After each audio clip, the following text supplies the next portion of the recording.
Okay girl, eto na. Ang kailangan mo lang, inote mo ha, eyeliner at lip tint lang. Hindi mo na kailangan bumili ng iba pang product. Save money, okay? Simula ngayon, magtitipid ka na. Okay, game? Let's go. Okay, alin ba dito? Yun na lang kaya. Hi! Hi, ma'am! Ganda nyo naman. Ups. Wala akong ibang kailangan kundi eyeliner at lip tint. Hindi nyo na ako mabubudol, girl. Hindi na.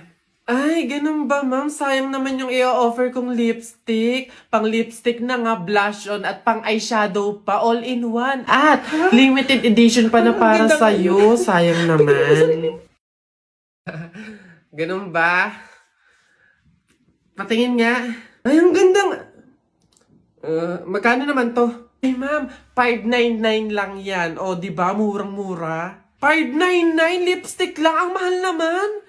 Wag na nga. Eh, ma'am, good quality naman kasi. Tsaka nga, limited edition lang yan na alam ko talagang para sa'yo. Bagay na bagay sa'yo. Yung pit na pit sa'yo. Bilhin mo na.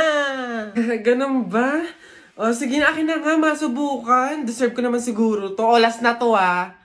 Hi, good day, ma'am. Hi, ma'am. Ay, pwede niya skin.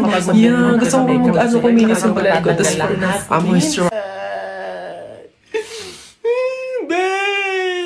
Babe, tapos ka... Oh! Babe, ano yan? Buwa ka ng siya. Akala ko ba dalawang product lang yung bibilin mo? Eh, ba't parang buong store na yung binili mo? Ito, ano to? Primer? $7.99? Eh, yung panty mo ang butas, hindi ka makabili ng bago? Hindi, sorry. Kasi kayo mga sales lady doon. Napakabudali.